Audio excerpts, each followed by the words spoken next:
आपने बात सुनी होगी जयराम रमेश जी के, गौरव भाटिया जी, उन्होंने कहा कि 22 साल पहले जो है पहला मील का पत्थर है आईएनएस विक्रांत का। वाजपेयी जी की सरकार, उसके बाद मनमोहन सिंह जी की 10 साल की सरकार, अब 8 साल की मोदी सरकार, सबने मिलकर के आईएनएस विक्रांत बनाने में सारी सरकारों का योगदान है। आगे वो कहते हैं कि लेकिन हमारे प्रधानमंत्री को शौक है कि बड़ी बड़ी फोटो खिंचाना और कहना कि देखो मैं आया और तब हुआ, सारा क्रेडिट मेरा है, मेरी वजह से देश को मिला ये स्वदेशी एयरक्राफ्ट कैरियर।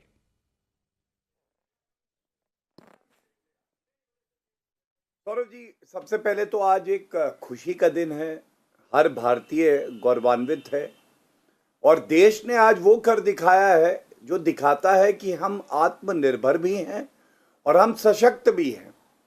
आज हम लोग पूरे विश्व को दिशा दे रहे हैं और इसमें एक बहुत बड़ी भूमिका श्री नरेंद्र मोदी जी की रही है, जो नेतृत्व देते हैं न केवल भारत को पर विश्व को। और मैं आपके हर सवाल का उत्तर दूंगा, लेकिन सबसे पहले भाग में मैं ये कहना जरूर चाहूंगा कि इनके लिए ये श्रेय की लड़ाई है और नरेंद्र मोदी जी के लिए भारत को श्रेष्ठ बनाने की लड़ाई है। सौरभ जी, इस सोच को आप समझेंगे। देखिए, ऐसे एक सरकार यहां 10 साल रही जिसको कहते थे लकवा मारा हुआ है, पॉलिसी पैरालिसिस, ये फैसले नहीं ले पाती थी। वन रैंक वन पेंशन हो, नेशनल वॉर मेमोरियल हो, राफेल लाना हो, ये लोग केवल कमीशन खोरी, अरे रुक जाओ बाद में ले आएंगे, पहले ये बताओ कि हमारा कमीशन कितना है।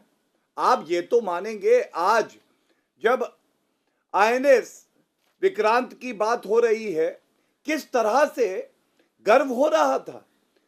इसमें बताते हैं कि करीब करीब 76% भारतीय जो पुर्जे हैं, जो तकनीक है वो लगी है।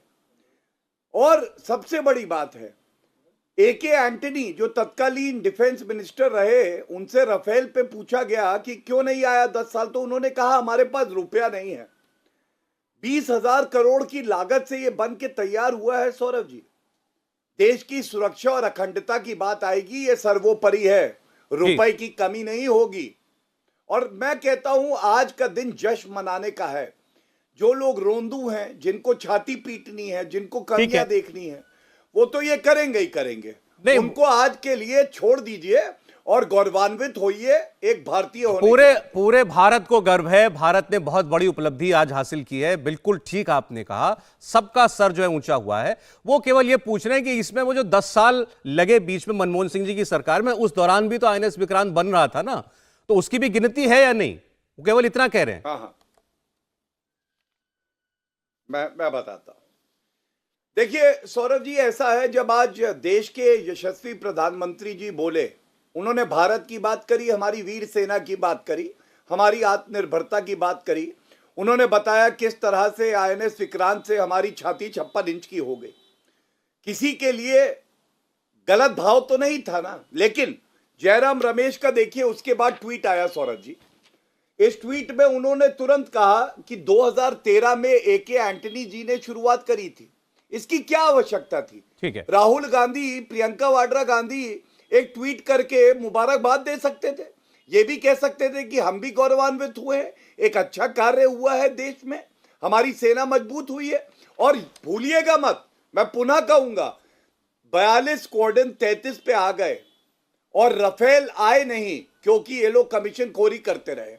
आज वो राफेल जब गरजता है ना, तो जो दोनों देश हमारी तरफ नजरें उठाते थे, अब नहीं उठा पाते। ठीक है गौरव जी, कांपते हैं। अच्छा ठीक है, फर्क तो आया है ना सौरभ। आप उल्टा आरोप लगा रहे हैं कांग्रेस के ऊपर कि श्रेय तो कांग्रेस पार्टी ले रही है, जबकि जयराम रमेश कहते हैं प्रधानमंत्री हर चीज का क्रेडिट लेना चाहते हैं। 2013 का वीडियो ट्वीट किया एके एंटनी जी का, क्या वो क्रेडिट लेने के लिए था?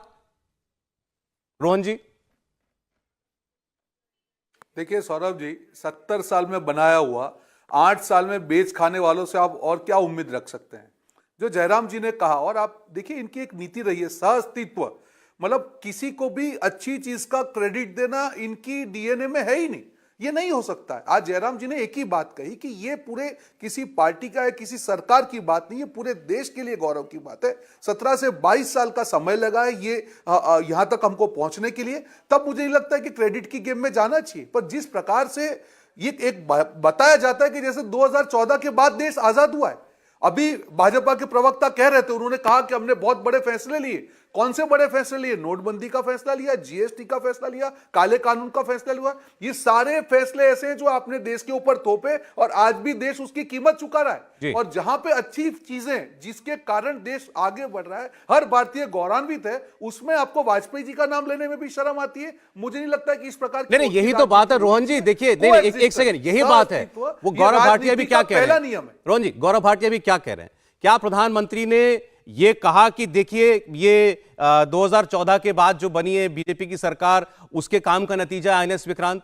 क्या उन्होंने ये कहा कि मेरे कार्यकाल में आईएनएस विक्रांत बन गया? उन्होंने तो कोई श्रेय नहीं लिया।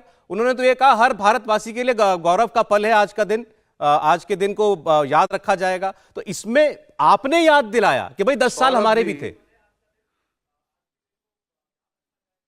सौरभ जी, अभी जो भाजपा प्रवक्ता बोल रहे थे कि ये बनने के पीछे मोदी जी की निर्णय शक्ति, मोदी जी की सहनशीलता, मोदी जी के साहस, मुझे बोलने की जरूरत ही नहीं है। अभी भाजपा प्रवक्ता नहीं कही ये चीजें, आपकी ही डिबेट में कही है, हमको ज्यादा दूर जाने की जरूरत नहीं है। देखिए इनकी मानसिकता है कि हर चीज में कैसे क्रेडिट लिया जाए।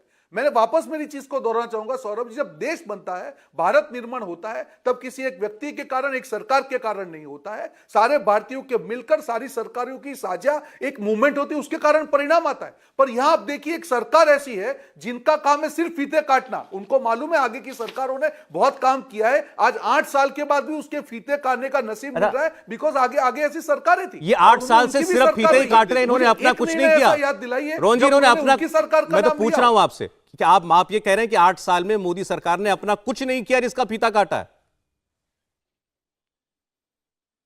बिल्कुल, बताइए ना, ऐसी चीजें की है उन्होंने जिसके फीते काटे। नोटबंदी का फीता, देश का फीता काट दिया। मैं आ रहा हूं गौरव जी। जीएसटी में छोटे व्यापारियों का फीता काट दिया, काले कानूनों से किसानों का फीता काट दिया।